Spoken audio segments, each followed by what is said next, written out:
Spags, very special Thursday edition. Normally we have guests on Friday, but we're mixing things up today.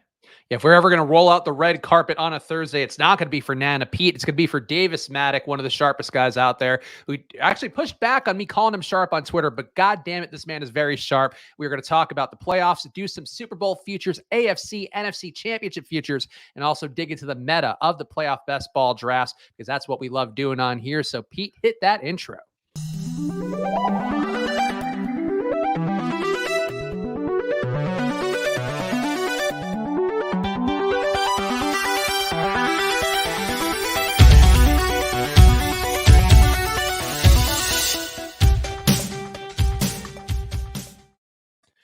Hello, everyone, and welcome to another edition of Flash Play, the fantasy football podcast for every game under the sun. And once again, I'm Chris Spags, joined by your friend and mine, Peter Overzet. And today we got Davis Mattek, the man behind every podcast out there that is cast in the name. How you doing, Davis? You know, I'm doing great. I'm talking myself into all of these galaxy brain angles for the playoffs. So it's a great time to be alive, because none of your teams are dead yet. The first upset that happens this weekend, Cowboys lose to the 49ers, and I'm going to be licking my wounds. But for right now, we're good. And make sure you're following Davis at Davis Mattek on Twitter, doing a lot of great work out there. And I'm going to ask the hard-hitting question of you, Davis, right up top before we get to the plugs and get into the actual show. But you got the Take cast, you got the Swole cast, you got the Gill cast now too.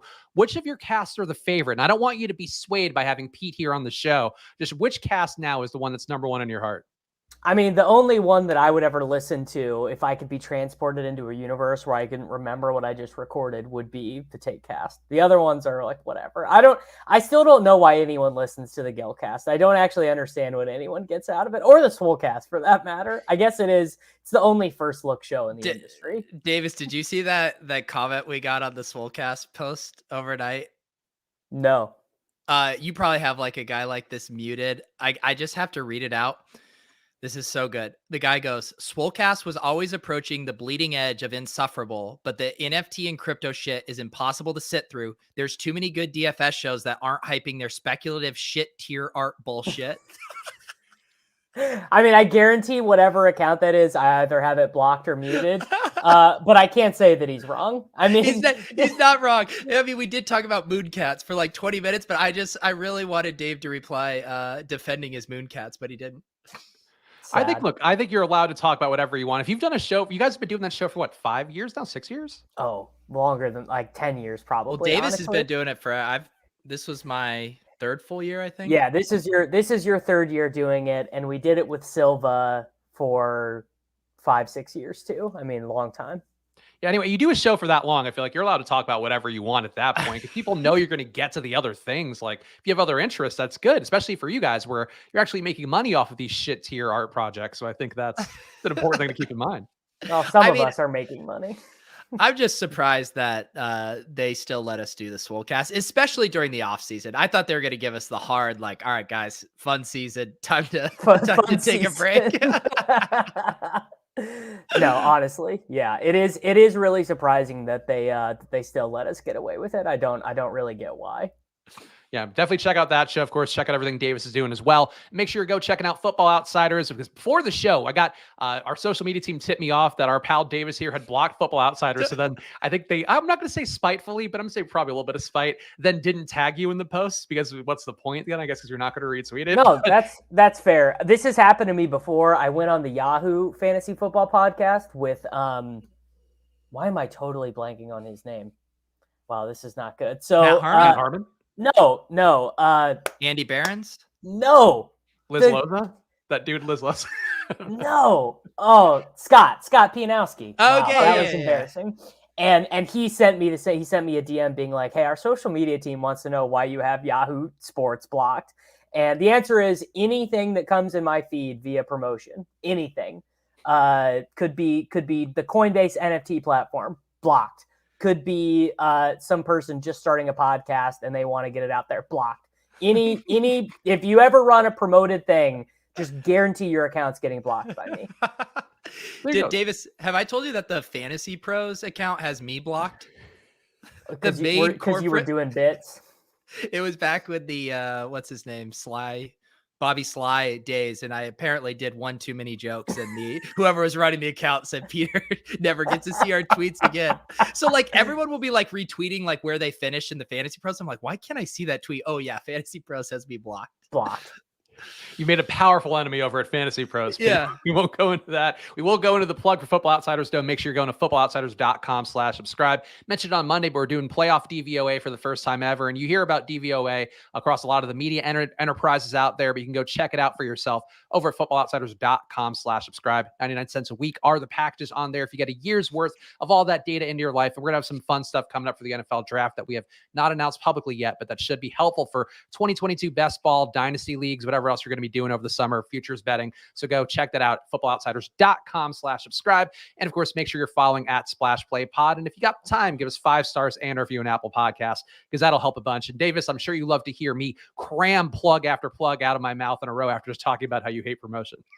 No, it's not that I hate promotion. It's that I hate the intrusion on my Twitter feed, because the mobile Twitter experience was so good for so long. And I don't know when they started introducing the advertisements, but it's like, I don't mind when my favorite podcasts have ads in them. Like it's whatever. It's like, you got to get your money, but I expect that. That's always been a part of podcasting. That's not always been a part of the Twitter feed. Are you on like the Team Rovell thing where you would like pay for a premium version of Twitter that like didn't have ads and had a little bit more bells and whistles?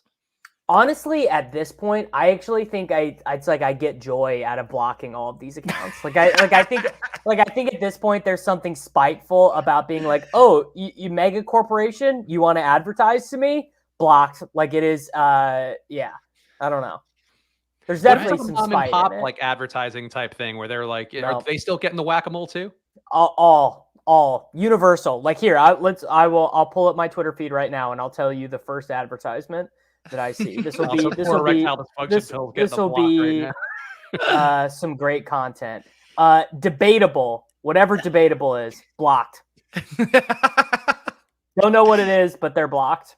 Sorry, debatable. The only other way around that, it kind of how I use Twitter now. It's like, if there's like an event going on or something and I want, like, I'll have TweetDeck up and then you don't get any of the ads in TweetDeck. And then otherwise, if I'm on my phone, it's literally just sending a tweet or checking mentions. And so I guess I just don't even see the ads maybe as much as you do. They haven't triggered me yet, quite like they've triggered you. I get real triggered. It's really easy. The worst is when you're in a legal sportsbook state, because you get them at every turn. Like, and I like being a legal sportsbook state, certainly better than having to deal with the offshores or whatever else people are doing out there. But you get them literally in your feed over and over again. I get Barstool ones, and it's like, because I'm sure I have an algorithmic thing on Twitter with that too, and it's nonstop too, and it's promos that aren't even interesting, but they just feed them to you time and time again. I haven't blocked them. I just mute the ads or say not interested in them, but I might have taken that Davis approach. Also seeing Debatable now too. It's an ESPN show where they debate random things, and I'm trying to be cute.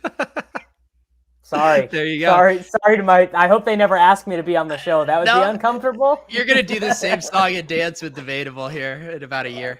And I'll tell them. No hard feelings.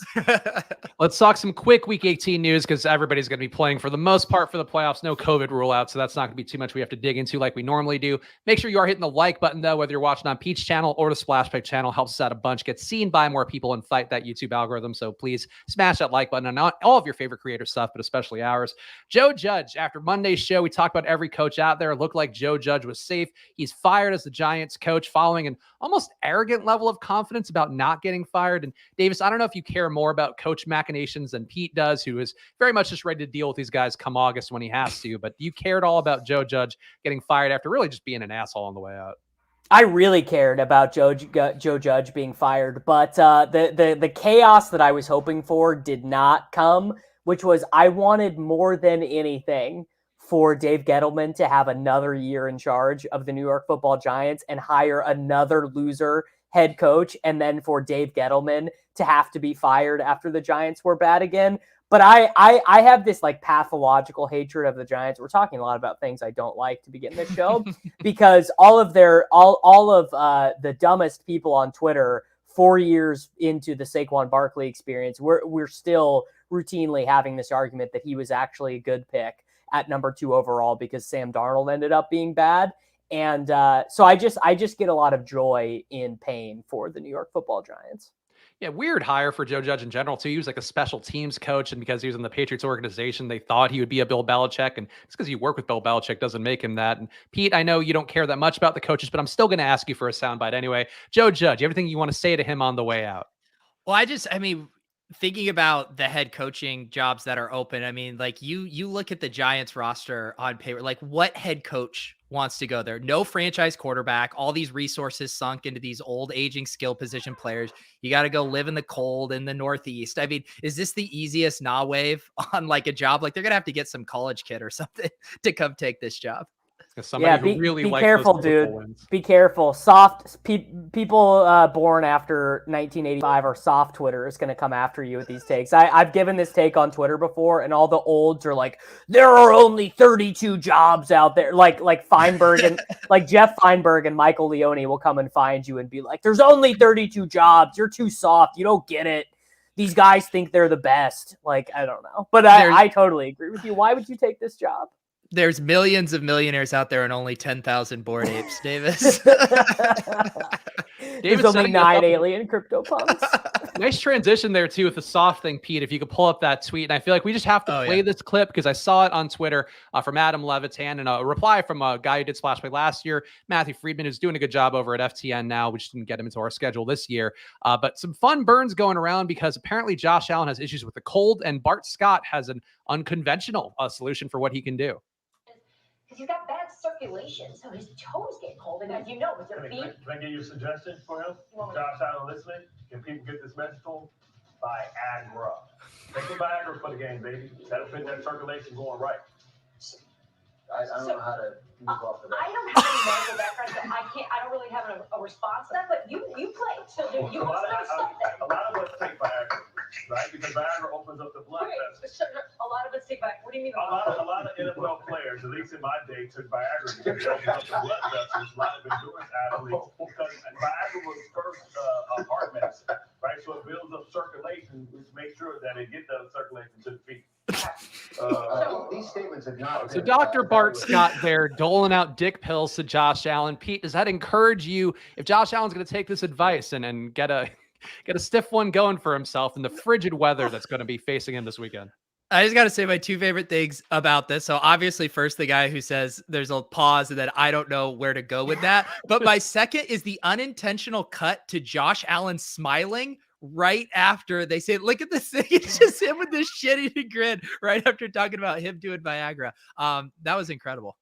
Yeah, the blood flow feeling strong. Davis, you want your guys, again, you mentioned you don't like the soft players, much like the boomers out there on FFPC. Do you want to see Josh Allen pop some Viagra this weekend to get where he needs to be as a playoff player? This sounds like the most like guy who's been in the NFL and believes like deranged things that football players believe. Like football players believe all sorts of like crazy stuff. I mean, this sounds to me like obviously that is like a wives' tale in the NBA, that like people have actually done this, that like, oh, we got a 0-degree playoff game. And like, I guess as he's saying, like, I guess this does work because your blood needs to be flowing more. But then you have, I mean, Dawson Knox did his little soundbite. He's like, I wouldn't do that because I don't need it. And then it's like, well, what are we doing here? Like, why build a dome, Buffalo. The only thing that would have been more ironic if Cole Beasley was like, oh yeah, I take all this Viagra every day. He's like, I will not touch a vaccine, but man, I will pump myself full of Viagra before I get out there on the field. Sean G in the chat saying what he's saying is true. They realize the erectile dysfunction benefits during trials. Yeah, and I mean, too, if you're tackling Josh Allen, you're sacking him after a hard-fought play, and you land on him and you feel a turgid erection, I feel like maybe that'll throw you for a loop the next time you try to bring him down. Doesn't this feel like a Playmakers plotline, Spags? Like the guys are all like sharing Viagra in the locker room before they go out. On Playmakers, they would get addicted to Viagra. Then that would be the whole thing. It's like, oh, he's addicted to Viagra. He can't get out there this week, coach. He's like, he's got to play. I don't care how hard it is. Davis, did you ever watch Playmakers? We did a rewatch of it on Splash Play this summer. I feel as if I did, but I was like way too young when it originally aired to have any idea of like what's actually going on. But I'm familiar with it. It was like it was like an ESPN drama about Yeah. an NFL team that was like way over, like Entourage, but for football players, kind of. The other comp I was going to use, did you ever watch the ESPN like poker show Full Tilt, like the drama version? No, but Like that's so funny that exists. Yeah, and it's like that exact same thing where it's just like the most sensationalized version of this thing, because they had come off all that success with the World Series of Poker, you know, Right. just the documentary style stuff. And so they're like, what if we make a drama? And it was so over the top. And yeah, the Playmakers is that exact same thing, but for football.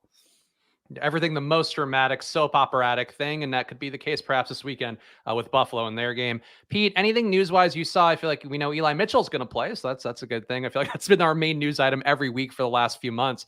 Anything you've seen that's important to bring to the people for the playoff wildcard weekend? The only thing that's interesting to me is Najee missed practice again today with the elbow. So that's starting to get into kind of dicey territory. I mean, they were going to get dusted no matter what, but I mean, this could be the dusting of all dustings if they don't have Najee. Yeah, tough line for the Steelers there. Davis, you got any thoughts there if Najee somehow can't go or if he's limited, how that affects, I guess, what you're doing with really everything, betting-wise, DFS-wise, and best ball-wise? Well, I was gonna say he's definitely gonna play. There's he would have to be so like physically banked, like you'd have to be beyond the pale to not be able to play here. But yeah, it doesn't seem like he is gonna be 100%. So it certainly could be one of those things where he plays. But I mean, like last week, I think he only played like 48% of their snaps or whatever. So I wonder if the most disgusting sneaky angle ever would be using Kalen Ballage or Benny Snell. Benny Snell. Yeah. Yep. So, and we also got a question here from David Miller in the chat, which I feel like we can get to before we get to our Super Bowl odds. But he's asking Davis, how many sweatshirts do you own? Over under 100, and he's setting the over at minus 155. Yeah, I feel like it's a lot. I mean, 100 is a lot of sweaters, but it's so funny because I have to wear a collared shirt for TV. Which I do right before this. So I was like, I just went to go change and I was just going into my closet and I was like, holy shit, there are so many sweaters. And then I just grabbed this one off the ground that I always wear. That's the big issue. Yeah. So you don't even hang them up anymore. They're just floating around your room generally. Yeah. Yeah. They make you wear one. Is it your choice to wear a collared shirt or is it like that you have to wear a collared shirt for professionalism reasons? Yeah, for professionalism reasons on Sports Grid TV, we have to wear collared shirts. Although I have negotiated with my boss that I don't have to wear like a polo. I can wear like a Ralph Lauren like quarter zip or whatever. That's enough of a collar. Have you ever thought about doing that, Pete? Because I have to say this thought has occurred to me before that I feel like if we just did even our regular streams and we just wore like a blazer over our t-shirt or whatever, that people would be like, well, these guys are really credible because they're dressed like they're on TV. Well, that's kind of what Pat Mayo does, right? Like Pat Mayo is always very sharply dressed. He'll toss the blazer on, always has nice collared shirts, the floral patterns. And yes, it gives him an air of legitimacy that we certainly do not have. And but I don't know. I feel like we kind of just need to stay in our lane. I can't imagine having to get dressed up for this show, Specs. Just wearing a suit to do fucking Nana Pete. You're lucky you're missing out on that one, Davis. Pete's been doing a character where he pretends to be his aged grandma who loves the players' butts and somehow went to school with all these people in the 1920s. It's really Pat Corain had a great time being exposed to this character for the first time. It's a good character. You know, it's better. That's better than PD Props. PD Props failed yesterday. You gave me a lot of pushback on that Devin Singletary under I'm trying to hit. Dude, it's cold. We got Josh Allen taking Viagra. I mean, it feels like we're gonna have lots of running in that game.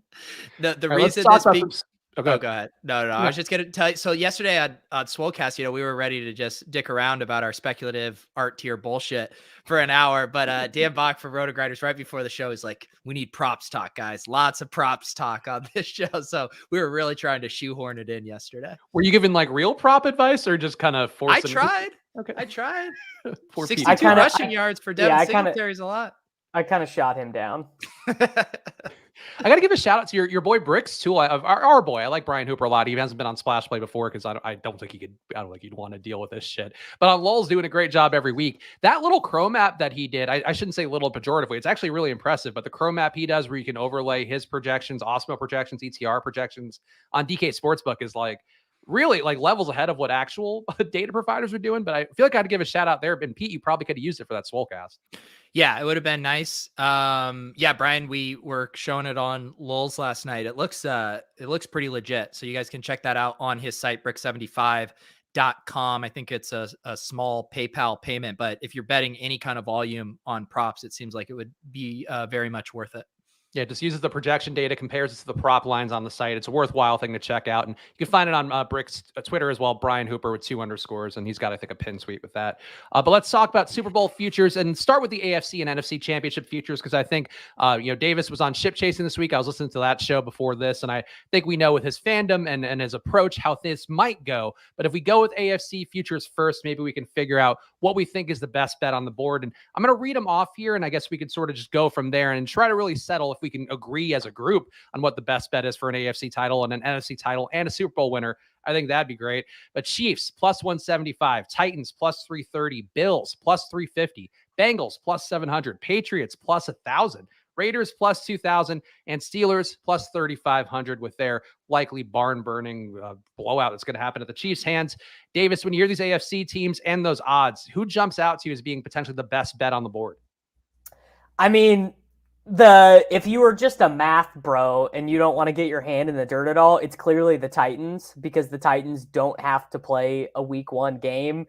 Who knows what happens with Kansas City against the Steelers? Like, it certainly is not 100% probability they win. Mahomes could get banged up. Tyreek could get banged up. Kelsey could get banged. They just have to play another game. So the math bros are going to be on the Titans. The hand in the dirt bros are going to be on the Bills because their defense is good and they're going to have home games. But I mean, I bet the Chiefs at, I think 9-1, maybe deeper than that after they lost that Tennessee game. And that is, so David was on the Swolecast yesterday trying to like hedge out of his Tennessee Titans position, like in the super wild card round or whatever. But I feel like the only value in this market is on the Titans and hoping someone for Kansas City or Buffalo gets injured in the wild card round.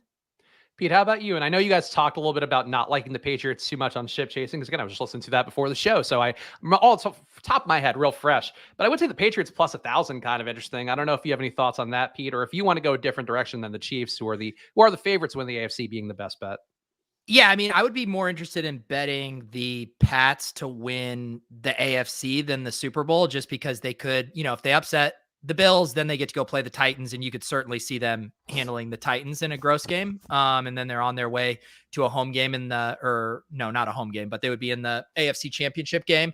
But yeah, it just seems like at some point the Patriots are going to be in a negative game script and be forced to play catch up and move the ball up tempo. And I just don't think they have the personnel and kind of the skill position players to do that. So they would have to run really hot on, 4 straight games of kind of low scoring slog fest. I think the teams that are most interesting to me is still probably that like 49ers and Cardinals tier. Well, let's go to the NFC next. Sorry. So on AFC. Yeah.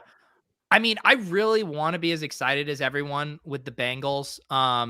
But I just have a hard time doing that. I do think I agree with Davis that like if you're trying to get it in good, the Titans at plus 800 is probably the best bet. Derrick Henry, Zapruder film of him at practice yesterday. Apparently he looks incredible. So whatever, the Titans are going to tighten in January, I guess. I think they had a 38% chance to make the Super Bowl, according to 538 that people were seizing on a little bit earlier in the week. I think the Bengals, to me, like the reason I like the Patriots at plus 1,000 is because they shouldn't be lower than the Bengals. Like the Bengals are getting steamed up because they've been a fun team to watch and everybody's seen Joe Burrow throw for 500 yards and all of that. So I don't love the Patriots either. I agree with your take that like it is going to be a lot of slog fest for them to get there, but at plus 1,000, I think that's probably the best, numerical bet rather than the Titans, or along with the Titans at plus 330. NFC odds, we got the Packers plus 160, Bucks plus 350, Rams plus 350, Cowboys plus 600, Niners plus 1,000, Cards plus 1,200, and the poor Eagles, my local Eagles here, plus 3,000. Pete, you were talking about some teams you liked. I know we backed the Niners in our best ball drafts, and I think I'm going to be on the same page with you here, that them at plus 1,000, kind of a Super Bowl pedigree style of team. Yeah, I just think all of those, those matchups, I think most people, I mean, the 49ers are now like the super trendy upset pick. The Cardinals, both of them, Cardinals plus 4, 49ers plus 3. but then they have basically double, kind of the long shot odds as those, the teams they're playing. So that seems like a buy opportunity there. Especially the Cardinals are just interesting to me, just if they could get back to that early season form. There's some rumblings. Maybe Nuke comes back by like the NFC Championship game. I just think they're pretty interesting. Davis, how about you? You with the Niners? Are you with the Cowboys? I feel like you might be with the Cowboys at plus 600. Yeah, I don't think that represents great odds because the Cowboys have like not consecutively played 4 good games the entire season. It's like they have one amazing game and they score 40 points against the Washington football team, and then 3 weeks ago they get blown out of their own building by the Denver Broncos. I think that the issue with them is they haven't consistently had their starters available and healthy. Like Gallup's been out, then Gallup's been in, or CD's health and safety protocols, and then Amari's health and safety protocols, and then Dak hurts his calf, and then Tony Pollard hurts his foot. And the only one who's been available the whole season has been Ezekiel Elliott, who looks like shit. So I mean, I would love for the Cowboys to win the Super Bowl, obviously. I think that people are definitely taking the Week 18 heroics of the 49ers coming back against the Rams a bit too far. They are not in the same class of team as the Dallas Cowboys. Their defense is better. They don't have Debo, but they have they have Amari Cooper and CeeDee Lamb, and Dak is certainly much better than Jimmy G. I mean, all these people who are on the 49ers as the trendy dog are going to get to the third quarter, and Jimmy G is going to have eaten his third sack on third down, and they're going to be like, what have I done? What have I done here? The other thing too, as much as I, am interested in the Cardinals, like if it goes, more or less how we think, which would be Bucks winning, say Cardinals, whatever, soft upsetting the Rams, the 5-4, and then the Cowboys winning. Cowboys get such an easier draw against what I think is kind of a paper tiger Bucks team. Whereas the Cardinals having to go on the road to Green Bay, that's going to be a really tough spot. Like you want the Cardinals in the dome, at home in these fast track. Like I think Packers will be able to play bully ball against them. So I think a Cowboys Packers NFC Championship game looks pretty likely. Is there any world where you would take the Eagles plus 3,000, just given the fact that they are plus 3,000 and have shown the ability to establish the run? That's what has actually turned their season around, and you have some volatility that could work out their way. Is that a bet you would ever take, Pete? I'd be more interested in like betting the Eagles money line this week as opposed to like their full futures. Cause I definitely think they're live this weekend. I don't think they're live to make it to the NFC Championship game though. I mean, then they have to go on the road to Green Bay. That would just be another super tough spot for them. How about you, Davis? If you had to choose between the two teams of Pennsylvania, you got the Eagles plus 3,000 to win the NFC, or the Steelers and Big Ben's farewell journey at plus 3,500. Which one would you choose? I would buy some shitty speculative art on. Looks rare. I just like the dogs I would bet this week are the Raiders, the 49ers, and the Cardinals. The Eagles and the Buccaneers played this season, and it was like it was an island game, and it was the game where everyone was like, holy shit, Jalen Hurts is terrible. We got to get Gardner Minshew in here. Like it's not a particularly great spot because it's so hard to run on the Buccaneers, which is what the Eagles are obviously going to try to do. And I've already heard this take emanating, but like, because no one believes in the Steelers, this is going to be the game that they win. But I don't believe in the Steelers. I just would not bet this. They would have to fall ass backwards into it, like the playoff spot itself, and I don't think that's going to be possible against the Chiefs. Well, let's talk about the Super Bowl odds here. Close it out. We did do our Super Bowl odds draft, our Super Bowl futures draft on Monday's show. If you want to go back and listen to that, where Pete and I went pick by pick to pick them. I'm going to read off a bunch of numbers here, so strap in. Packers plus 380, Chiefs plus 450, Bills plus 800, Bucks plus 800, Titans plus 850, Rams plus 1,000, Cowboys plus 1,200, Bengals plus 1,800, Niners plus 2,000, Pats plus 2,200, Cardinals plus 2,500, Raiders plus 6,000, Eagles plus 6,000, and then the Steelers plus 9,000 to win the Super Bowl.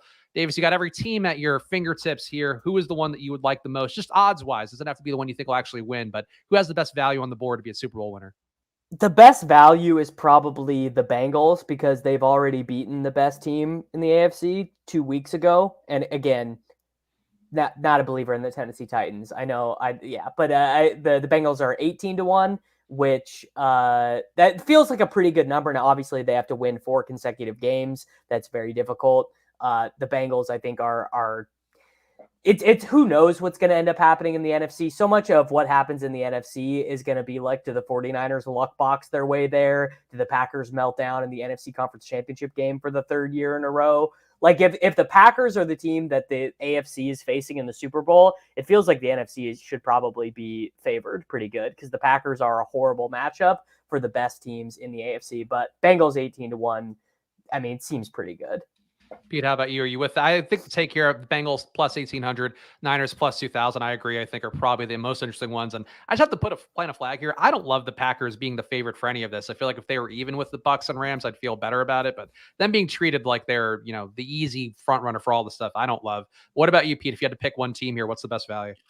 Well, I was looking at the Football Outsiders simulations, and the first three kind of go in lockstep with the current Vegas odds: Green Bay, KC, Tampa Bay. But then the one that jumps out there is Dallas. They give them a 10.4% chance of winning in the Football Outsiders simulations, and then you're getting plus 1,100 on them with the Titans and Rams ahead of them in the betting market. So just like pure value, and I'm sure music to Davis's ears, the Dallas Cowboys look like one of the better bets.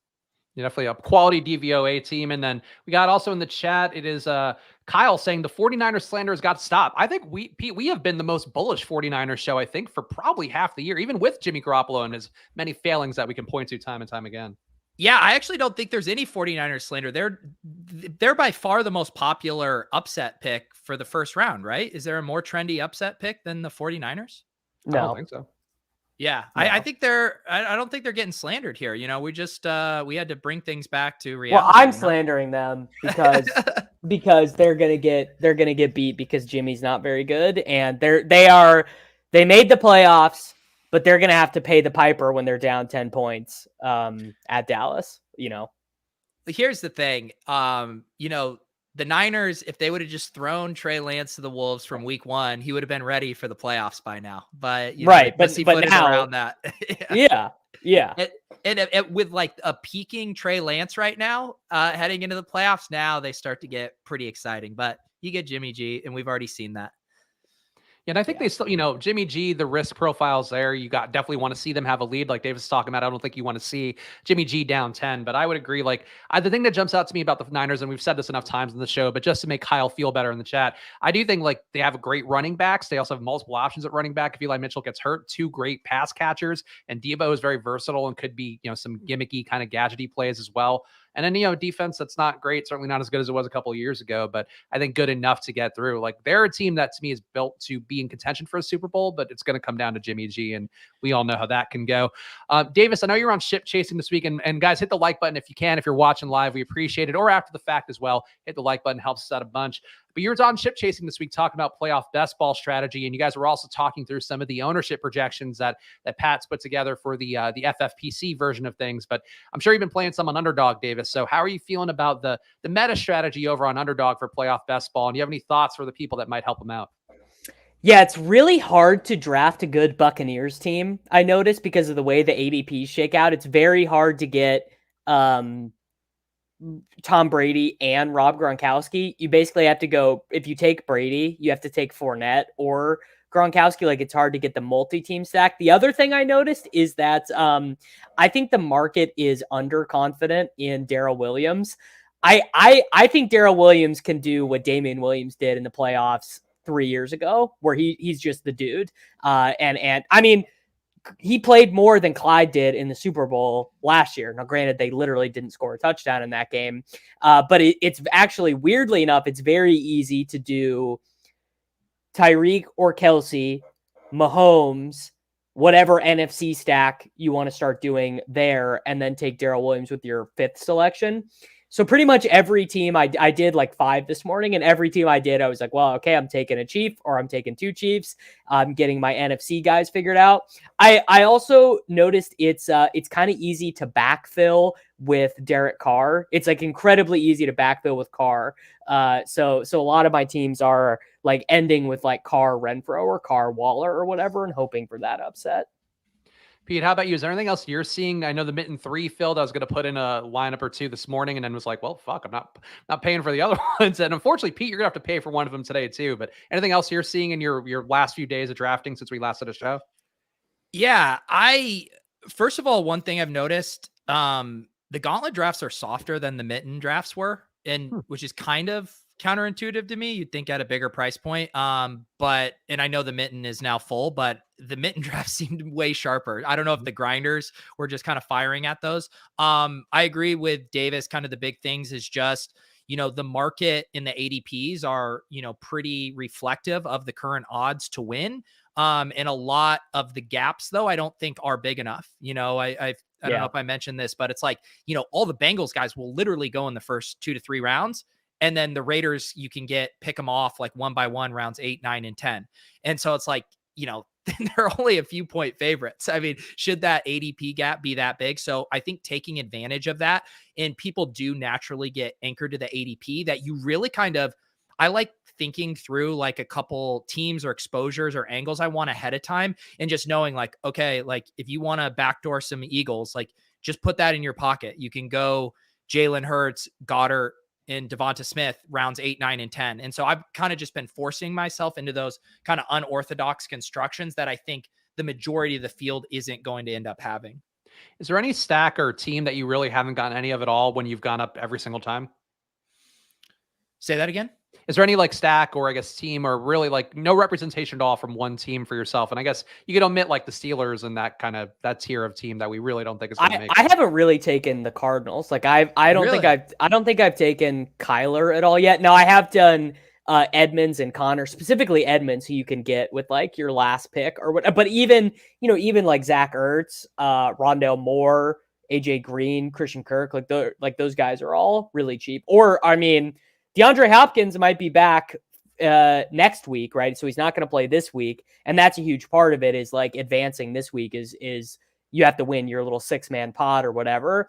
But Hopkins is going to be like, he's not even going to get drafted in every draft if he comes back. Yeah. And I also think too, like just a good practice thing too, is you think, all right, these are 10-round drafts with 6 people. So 60 guys go, the majority of the ADP, let's say like the top 75, 80 guys, like those guys are going to be taken in the majority of drafts, and using that as your differentiator. I'll often do kind of more galaxy brain off the wall stuff. Like say I miss out on Mixon in a Burrow stack. Like I'll toss in a P Ryan with my last pick, being like, what if Mixon gets hurt like round 1? Like then you still have that setup, and then you're just incredibly unique. And so kind of just pushing out that, like Davis mentioned, like Rondale Moore, I hadn't even really thought of him. I guess I don't know what his health status is, but if you're playing them for a super long run, you could miss the first couple weeks and then all of a sudden have like 2 big games in the NFC Championship and the Super Bowl. So I am not afraid to get gal brain with that last pick. Davis, are you also loading up on AJ Dillon here? I know you mentioned that was one of your guys in FFPC. Which isn't even smart. He doesn't even play in week 1. He's in a split. His ADP is the worst ADP because of people like me who literally, I'm just thinking of AJ Dillon and I'm like, body blows. It's cold. It's in Lambeau. You got to take Viagra if you want to tackle AJ Dillon. And it's just like, but I literally cannot help myself. I'm like, I just imagining that guy. It's 1 degree outside. There's snow on the ground. Soft ass California boys from San Francisco are in Lambeau trying to tackle him. 24 carries, 180 yards, 2 touchdowns. Like I see it. I see visions of it dancing in my head. How many Viagras does it take to tackle AJ Dillon? Like at least 2, right? You got to be popping them. I there's not a number. There's not like I literally, given 100 tries, could not tackle AJ Dillon. Pete, do you share the AJ Dillon love? I feel like that's the kind of guy I could see you getting into. Yeah. I mean, we were all hype on him this summer too, like heading in best ball drafts, because for a while he was going in like the 12th or 13th round.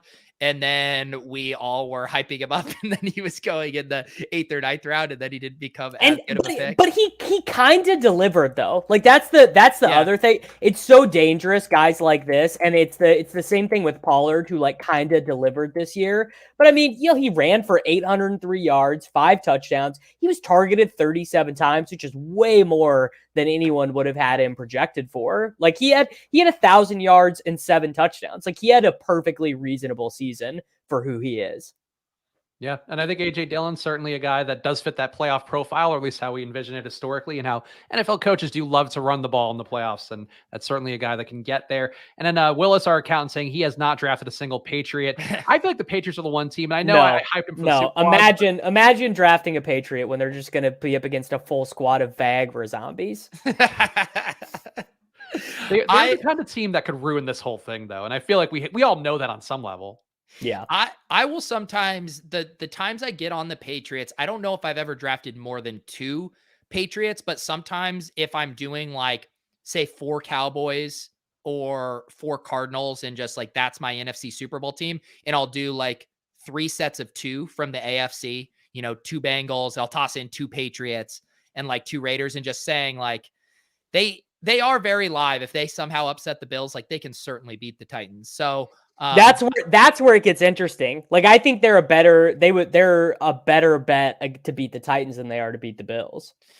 The Bills are just such an interesting matchup for them. And I do feel like it's kind of analogous to the 3-6 matchup with the Cowboys and the 49ers, where it's like, if the Patriots or Niners can keep it really close and kind of play their style of game, like they'll be right in it. But man, if they have a 10-point deficit, they just, especially the Pats, just do not have the personnel to crawl back. Yeah. Our Island Mortgage King, Brian Schultz, in the chat, by the way, pointing out David Culley just got fired from the Texans. So Black Thursday for him, unfortunately. And that's lame, dude. That's lame that he got fired. They were competitive in every game, pretty much. I mean, they overachieved for sure. I know we had them a little bit higher in DVOA at Football Outsiders to start the year, just because they signed guys who were like, replacement level players, and that was better than what they had last year. But you can't give a guy that shitty of a run and give him no QB and then also fire him. Like, I agree. Like, it's just kind of disrespectful at this point. Right. And there were like, that is not a heads need to roll situation, right? That's when you like put everything that you need to compete, and then they fail. And it's like, well, how did this not work out? Like they made the most out of their talent, and they do not have a ton of talent over there. And like Davis Mills looked like one of the best rookie QBs in what was supposed to be a loaded, QB class. So I think that's kind of bullshit. You kind of develop Davis Mills about as much as you can. Like, he looked better at the end of the year than he did in the beginning, for sure, getting thrown into the fire when Tyrod Taylor got hurt unexpectedly. But yeah, David Culley's certainly not a guy I'm going to go to the bat for, and I'm going to try to vouch in a meaningful way. But I just, at a certain point, you got to trust the guy and give him something here if you're having him hold the bag for all the other shit going on in that organization. But Pete, it's time to look forward to the playoff best ball drafts. If you want to pull one up, you want to enter the gauntlet today, Pete, or you want to do the big man maybe? The big man. I mean, let's the show budget is we can't afford that around here. Well, Davis unblocked Football Outsiders now, so you're going to be rolling in reciprocal money, I'm sure, any minute now. Hope Sure. so. Yeah, definitely. All right, yeah, let's do a gauntlet. And if you want to just, I know people who are watching your channel know, but Pete, tell the people what we're doing here with the best ball drafts over at Underdog, where some fun promo codes coming out soon, Pete, that I'm working on behind the scenes to try to snake you. Good, go for it. Yeah, we were just kind of talking through all the strategy stuff, but it's a 10-round, 6-man draft. And the kind of strategy dynamics are the top team, just the top team out of the 6 advances after the wild card round. But you're also trying to, theoretically have a full starting lineup for the Super Bowl when the $200,000 is up for grabs. So you're kind of constantly weighing, advancing now, but also making sure you have enough firepower, to win the whole thing. How many more of these are you going to do before they're done on, I presume Saturday morning? I was talking to Davis about this before. I mean, I'm just trying to do as many as I can and fit them in. I'm busy right now. I've been getting to like 6 or 7 a day, and maybe I'll fire a bunch off on Friday night and Saturday morning, depending on if this fills. But I think I'll get to 50 to 60 gauntlets. And how many did you get into the various mittens? Not at the first mitten, only like 7, and then I got like 25 into each of the other mittens. Okay, it's not bad. Not a bad haul. Yeah, I mean, I guess if I could, I don't know, the gauntlet having the 200K up top in a bunch of dead teams from earlier is pretty frothy, but it was also like, while I was trying to really get my bearings on ADP and just kind of strategy, I was just like ripping off mittens to get comfortable. So now I feel like when I hop in these drafts, we got our friend Bime4 in the mix here. Ooh, okay. Of course, check out Spike Week, Buying for his podcast over there, where he's doing these kind of things every single week, all season long, just like we'll be doing here too. So don't go to Spike Week then. Just watch Blast. It's rude. It's rude that they make him take a running back. Exactly. Davis, who do you want to take? Let's go Diggs, Josh Allen here. We'll see if raise it. Normally these kind of go pretty pattern based. Like normally this guy takes Brady and Evans. Yep. And then we grab Allen, and then this guy completes their Mahomes. But you can see lots of weird stuff in these. All right, Yep. Evans, Brady. Josh in the chat saying, if you don't take Julio, you're not a man of the people. I don't know that I've seen Julio drafted in a single one of these that we've done. I took him right before I came on the show. I had a Tannehill, AJ Brown, Julio. All right, we'll stack up Josh Allen. All right, there you go. Easy one to start. Yeah, the Titans one, like I was like tossing in some Donta Foreman as my last round pick, but now that watching Derrick Henry drills at practice, it seems like he's completely fine. Would you take Derrick Henry at all? I know you guys were making fun of it being a boomer pick on FFPC, but would you get some exposure to him on Underdog? Yeah, I pick my spots with the Titans. Like if I'm loading up on like a wild card onslaught, specifically, maybe the Bucks or the Cowboys or something, I would use Henry. And I like those teams where I'm able to get both Henry and AJ Brown if the draft falls. And it's weird there. Sometimes people will be in love with Henry and they'll like take him in the second round. And sometimes those guys will fall. So I normally will just try to get him on a discount. Davis, you taking any Derrick Henry for yourself anywhere? No, full fade of Derrick Henry. I just set up my my NFFC postseason hold'em, and so the way that works is there's like a multiplier given for every round that a player is in your team, and I'm doing double zeros in week one. I'm taking Devontae Adams and AJ Brown double zeros in week one to have the 2x multiplier on them, potentially up to 4x depending on what ends up happening. That sounds fun. Yeah, it is the best game. We've been talking about all these different postseason games. The NFFC game is the best. Honestly, I haven't heard anybody talking about that one, so I feel like that's a real sharp. That's why you're so sharp, Davis. You knew that. Well, it's very niche and it's expensive. It's that there's a $20 one. Hang on, Davis. We're on the clock, and then we can. So our opponent is definitely going to grab Gronk in between. Otherwise, we can kind of do whatever. I think we go Amari and then Zeke. I don't mind that. Yeah, I think that's reasonable to get the NFC team. All right, let's do Amari here. I'm guessing he goes Gronk, and people love taking Singletary, so he's gone $2. I wouldn't be surprised if he goes Gronk Singletary. And I think your point too that you guys are making on ship chasing about, Amari Cooper being just not a sexy pick that people just don't go to. I think he's got the most to gain from Gallup being hurt. And I think that's still something that, Cedric Wilson's been good, but Cooper should be relied on more in the playoffs. So one thing I like to do with constructions like this, and like we're well on our way, is, because we have plenty of like pass catcher options to get 2 more Bills, Knox, Gabe Davis, and Beasley. Like if we play for a 4 Bills, but we're not using the running back, then we get running back wide receiver pairings from NFC. So we already got one in Dallas, Amari Cooper. Then we could be looking for stuff like Eli Mitchell, Kittle, Sony Michel, Van Jefferson, or whatever, looking for those pairings so it fits up with our Super Bowl 4. Smart. Yeah. Terrence was in the chat also saying you should discuss stacks by pick position.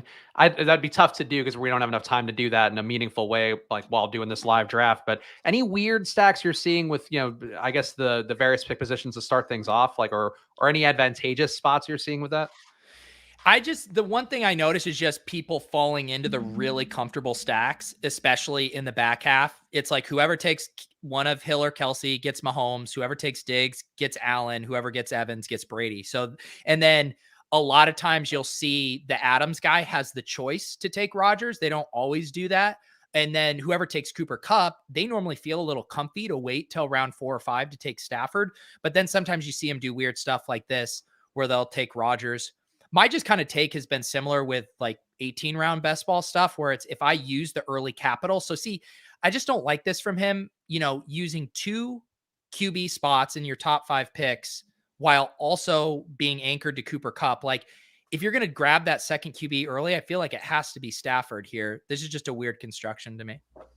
One thing I think is interesting is declaring a winner on one side of the bracket. So being like, all right, I took Adams, I took Rodgers, or I took Evans, and I took Brady, I took Mahomes, and I took Kelsey, and then taking 7 or 8 spots from the other side of the bracket, or maybe even 6, but not stacking them, right? So I took 3 Rams.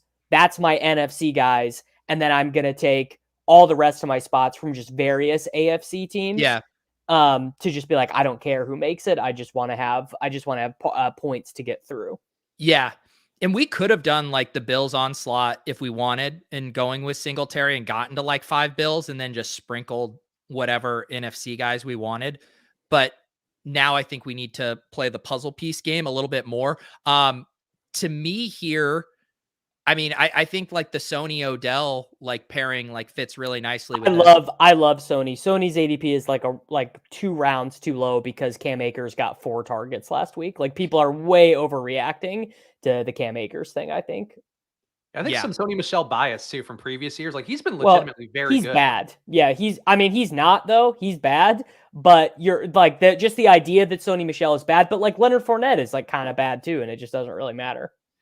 I feel like numeric. I mean, I haven't looked at it the last few weeks, but I felt like he was performing on a per touch basis better than he was in New England. Like I might be wrong. Well, yeah, the offensive line is incredible this year for them. Yeah. I mean, honestly, might be just a situational thing, but yeah, getting. Yeah, I mean, point being, I feel good about Sony Michel, and I'm with you on that take. But the volume is there, which I think is a main thing anyway. The other nice thing too, like when you've kind of cornered the market, and watch me just absolutely jinx this as I'm about to say it, but like once you have like the Allen stuff, it's just people aren't reaching as much for your guys. You know, you'll see Knox slip a little bit, Gabe Davis. People will be fine adding them to their other combos, but once you've kind of cornered the market on the QB, people kind of chill at least with reaching on those guys. So it gives you some cover there. So if we are able to add our 2 Bills, then I think the other thing is now just thinking of like what other kind of Super Bowl NFC, running back wide receiver pairing. I mean, this is where I start to, because we don't have Tampa Bay Bucks and because they're going to be really cheap, I start to think, what about a little like Miles Sanders, Goddard kind of finish for this NFC pairing.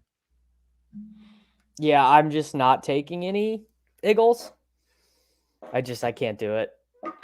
I don't think it's a high probability one, but it does fit the construction. I'd rather take. We can do Kirk Raiders. and Edmonds. We could do Kirk. I think they're drawing so much more live. The only problem is just because they're going against our Rams, but it's not a huge deal because we still have 2 sets of NFC teams that we can pair up with the Bills in the Super Bowl if we want to play that game as a total shootout. Right. Yeah, that makes sense. Kirk does go, so that blows up that idea. What is your take, Davis, on these, secondary Bills guys? Like, how do you rank Knox, Gabe Davis, and Beasley? Gabe Davis feels way more likely to give us the spike, right? Yeah. Did he go though? I'm just gonna put Knox in just in case he did go. Yeah, I mean Knox is fine too. Someone took him, which is weird. But I'm just gonna lock up Knox here. You can make the case for Knox over Davis too, just because there is still Sanders in the mix. I don't know how healthy he is, but he gets definitely take some routes away. And I mean, I feel like both of the ways that Knox and Davis, find their way into their lineup is through touchdowns. And I think Knox is still always live for a 2 touchdown kind of game. Agreed. Yeah. So we don't have to force my little, running back wide receiver for the third NFC team if it doesn't fit perfectly. Josh asking why not Lazard, because we weren't getting a Green Bay running back, right? Hang on one sec while we're on the clock. Yeah. Do you guys, so we can just add Beasley now and be done with our Bills? What about MVS? What about MVS? We could do MVS. Yeah. So then, so we won't have, there's probably not another, I guess we could take Lazard if he falls. If we want to stay concentrated on those 2 teams, or we could just, the NFC running backs now are pretty are pretty gross. We could still take Edmonds. Could take Ramondre. No, not with Bills. We wouldn't want to do that. Yeah. Is there an AFC Derek Gore? I mean, we could. I mean, it's like Najee because we don't have any Chiefs. It's pretty gross, the running back situation. But I mean, I'm not worried about our advancement, potential when we have Zeke and Michelle, going this weekend. Right. GA is saying Zach Moss. I would not trust Zach Moss at all at this point. Yeah, that does go to the kind of, what we're saying for like late last round pick where we obviously we need the Bills in the Super Bowl to have any chance. This goes back to kind of Davis's thing. If we add Zach Moss, then we can have any combo. Like we can't have a Bills Green Bay Super Bowl and still be live just because we would be able to, fill a full starting lineup. So that would probably, I would either say like Lazard, and then we still would need Dallas or the Rams in the Super Bowl. Or if we go Moss, then we don't really care who plays the Bills in the Super Bowl of our, 3 Dallas. That's what I like. That's what I like doing is mega stacking one team and then not caring who they play in the Super Bowl. Well, I don't think anyone's going to take Moss. We still have 2 picks here. Do you want to do Lazard and Moss to finish? Yeah. I'm I think good with Lazard that. makes sense. Yeah. I'm also Chris in the chat asking, are they going to add the mitten 4? I'm sure we'll fill by Saturday. I think they probably want to fill the gauntlet and the big mitten if they can, would be my thought. Yeah. They do not want to have the overlay in those. And right now, I think they're, And the other thing, the reason this made sense is, I was getting tripped up in my head. I was planning on Beasley, but Beasley went. So Moss is actually our 4th. But now we're protected. We have 4 Bills, but we can have Bills Dallas, Bills Rams, or Bills Packers, and we're live there. We also got some people in chat saying there definitely will not be a mitten 4. They've already said as such, including one of our underdog reps in there too. So there's an official statement or a semi-official. I don't know if we want to give them that credit. There you go. You're gonna have to hop in these gauntlets. Let's see what did Buy 'em for do here. Tyreek, Chase, Mixon, Higgins, Debo, Connor, Kirk, Kyler, Ayuk, Jimmy G. Yeah, so heavy Bengals and then live with either San Francisco or Arizona Bengals. Super Bowl there. Anything else interesting in this draft to you guys?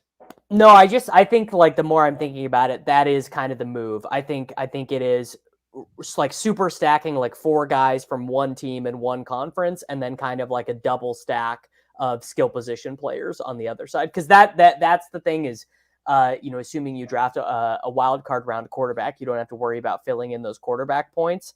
So I really like that. I also don't get what that Smock guy was doing at all. Like, I don't know if there's an angle that I'm missing completely, but it feels like he was just drafting guys in the hopes of advancing, but I don't get what he did. Yeah. I mean, I do see, honestly, like I see drafts too, where I don't think people understand how the advancement rules work. Like I've seen a draft that started with 6 Packers and Titans, and you're literally just gave $25 away. You can't even submit a full starting lineup in week 1. And then you do see lineups like this, where it's like, all right, the thing is you're playing this like a double up, but it's not like 3 teams advance. Only 1 team advances. So you still need like correlation and to nail the like shootout pieces or the really high performing pieces to where I think correlation helps you in that regard and sets you up for more future success. So I don't really understand these scattered builds. Also, Davis, we talked about this on Monday, and I just want to kind of, for the people who were hoping there'd be another mitten and then they're finding out there won't be one, like the gauntlet has to be the more plus EV tournament at this point, even more than the mitten 3, because you're drafting against people that didn't know like what the actual playoff teams are going to be. A lot of Jonathan Taylor. Do you agree with that take, or do you think that? But doesn't it go the other way though? Doesn't it go the other way that like people were getting like cheaper Bengals and stuff like that? Like I feel like this is the early best ball mania argument versus after the news breaks. Like I feel like, yes, on aggregate, the teams that are drafted right now after the playoffs are set are done structurally more sound, but there were better values available earlier. Like for example, 2 weeks ago when Jonathan Taylor was going number 1 overall, that means that one of those, that team is dead. So you have a better chance of advancing and you got better values because that guy was drafting other Colts players probably. But that assumes that they drafted correctly besides that, like besides not getting that one landmine, which I think is the part that I don't trust that people do. Like I always, tend to believe more in like these people have to show and prove and that they're going to play the right players in a given day. And that's why I think it's more plus EV, but I think that that's a fair counterpoint though, but I would still throw it in. Yeah. I mean, it's the age old argument of there's a lot of dead teams, but there's some super teams in there too. That's the thing is you're more likely to have gotten a super team early, especially when ADP, like people didn't even know what they were doing when they started drafting these. Yeah. And I think I showed the team that we drafted on Ship Chasing a while back, but I think it was this was literally the first Gauntlet team that I drafted, and we did it on Ship Chasing. Mahomes and Dak, Zeke, Dylan, Pollard, Tyreek, Kelsey, Amari, MVS, and Schultz. Like this is an impossible team to get now. Yeah. Which, and honestly, it probably shouldn't have even have happened then. like not that much, but I think people sentiment on the Chiefs when we drafted. Well, you got Dak 15 picks after ADP and Mahomes 8 picks after ADP. Yeah. And I was saying to these guys right when we did, I was like, oh, we don't need to take Dak. And then he just kept falling and falling and falling. And then at some point it's like, well, might as well, because, will boost your advancement rates and probably help you be live. So yeah, if we get a Chiefs, Dallas Super Bowl, this team is going to be looking pretty filthy. Yeah. So check out the Gauntlet over on Underdog and really give some of the best ball drafts a shot. If you haven't yet and you have some money to throw around on there, definitely going to be a worthwhile experience. Davis, what do you got going on here? Give the people your final plugs. Of course, they should be following you on Twitter at Davis Mattek. Sports Creative Fantasy Football Podcast. I'll be on talking playoff games with Reebs tomorrow. Takecast every week. Swolecast every week. You guys know where to find it. Yeah, make sure to go check all that stuff out. Davis really been doing this for a while, and it shows with his content because he just knows the game and the industry about as well as anybody out there. Pete, what are your plugs coming up here? What's the show schedule on the old YouTube? Yeah, we're keeping our FFPC playoff challenge content rolling tonight on Ship Chasing. We're having Sean Siegel on, the Zero RB Godfather himself. That'll be at 9:15 p.m. Eastern.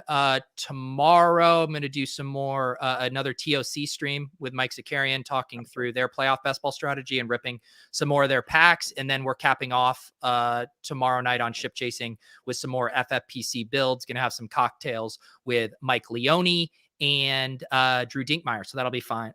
Very fun. And probably fine too, I think. And tomorrow we'll be back 2:30 here in the same spot doing Splash Play one more time. Ride or die picks for the wild card round. Nana Pete will be here. All the fun and joy coming up. And make sure you are subscribed to Pete's channel. Hit the like button before you go. Subscribe to the Splash Play channel too. And make sure to follow at Splash Play Pod so you can find out whenever we are doing another new show. We'll be back with you guys tomorrow at 2:30. So come hang out then. See you guys soon. Bye.